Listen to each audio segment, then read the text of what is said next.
परीक्षा के कुछ प्रश्न हैं जो IAS और IPS अधिकारी बनना चाहते हैं। इसमें हम आपको UPSC परीक्षा भरने पहले 13 महत्वपूर्ण बातें बताने जा रहे हैं जो आपको जानना आवश्यक है। इस परीक्षा अखिल भारतीय सेवाओं के लिए योग्य उम्मीदवारों की भर्ती के लिए संघ लोक सेवा आयोग द्वारा आयोजित एक परीक्षा है जिसमें IAS, IPS, IRS, IFS और कई अन्य ग्रुप A और ग्रुप B सेवाएं शामिल है। IAS परीक्षा के लिए आवेदन करने वाले उम्मीदवारों को किसी भी मान्यता प्राप्त विश्वविद्यालय किसी भी विषय में स्नातक की डिग्री होनी चाहिए। प्रश्न संख्या 1, इंजीनियरिंग की कौन सी शाखा IAS के लिए योग्य है? उत्तर, केंद्रीय या राज्य सरकार द्वारा मान्यता प्राप्त संस्थान किसी भी प्रकार की तकनीकी डिग्री रखने वाला कोई भी उम्मीदवार IAS के लिए भी आवेदन कर सकता है।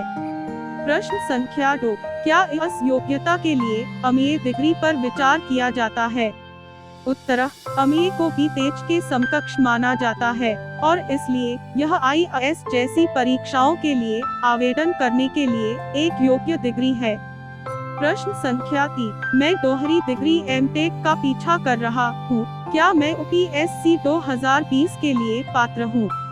उत्तर, हाँ, आप UPSC के अनुसार पात्र होंगे। जो उम्मीदवार अपनी अंतिम परीक्षा में उपस्थित हुए हैं या वे जिस डिग्री कोर्स का पीछा कर रहे हैं यूज पूरा करेंगे, यह वर्ष IAS 2020 के लिए आवेदन करने के लिए भी योग्य है।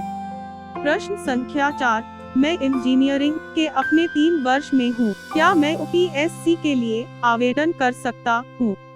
उत्तर, नहीं, यदि आप इंजीनियरिंग के तीसरे वर्ष में हैं तो आप UPSC 2020 के लिए आवेदन नहीं कर सकते हैं क्योंकि आपको UPSC 2020 की आवेदन प्रक्रिया शुरू होने पहले स्नातक पूरा करना होगा, जिसका अर्थ है कि यदि आप 2019 में अपने 8वें सेमेस्टर के अंतिम चरण में हैं, तो आप IAS 2020 के लिए आवेदन करने पर विचार कर सकते हैं। प्रश्न संख्या 5, क्या UPSC परीक्षा में उपस्थित होना आवश्यक है?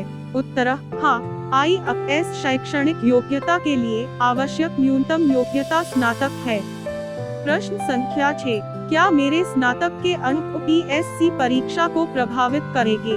उत्तर, UPSC परीक्षा के लिए आवेदन करने के लिए कोई न्यूनतम अंक की आवश्यकता नहीं है और इसलिए आपके स्नातक के अंक UPSC परीक्षा को प्रभावित नहीं करेंगे। हालांकि यदि आप अपने स्नातक के अंतिम वर्ष में हैं और IAS के लिए आवेदन करते हैं लेकिन अंतिम परीक्षा में असफल होते हैं, तो आप IAS के लिए उपस्थित नहीं हो सकते।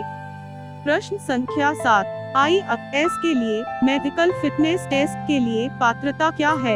उत्तर, IAS अभ्यर्थियों के लिए कोई ऊंचाई, वजन और छाती परिशिष्ट नहीं है, लेकिन मेडिकल जांच के दौरान वे असंतुष्ट लगते हैं।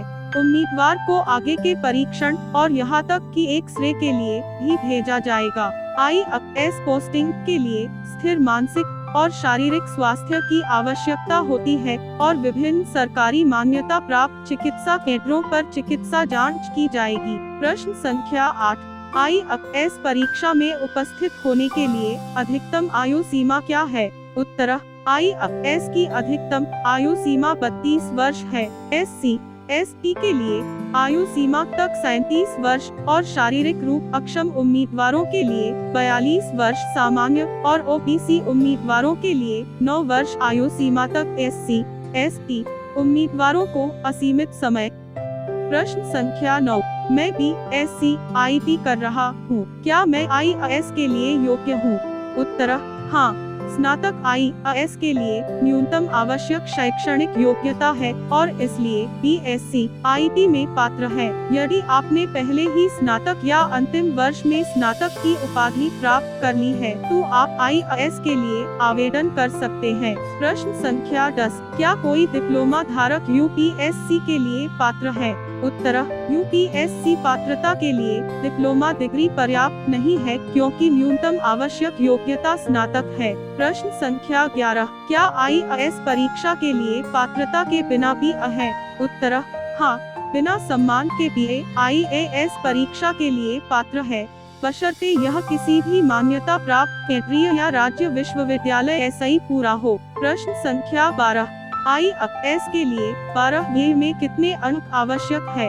उत्तर, IAS के लिए कक्षा 12 में न्यूनतम अंकों की आवश्यकता नहीं है, क्योंकि परीक्षा स्नातक स्तर की योग्यता के आधार पर आयोजित की जाती है। प्रश्न संख्या 13, क्या मेरे स्नातक के अंक UPSC परीक्षा को प्रभावित करेंगे?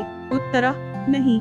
स्नातक के अंक UPSC परीक्षा को प्रभावित नहीं करते हैं, जो पूरी तरह SI प्रीलिम्स और मेंस सिलेबस की तैयारी पर आधारित है। तो यह UPSC परीक्षा SI भरने के लिए 13 महत्वपूर्ण बात है।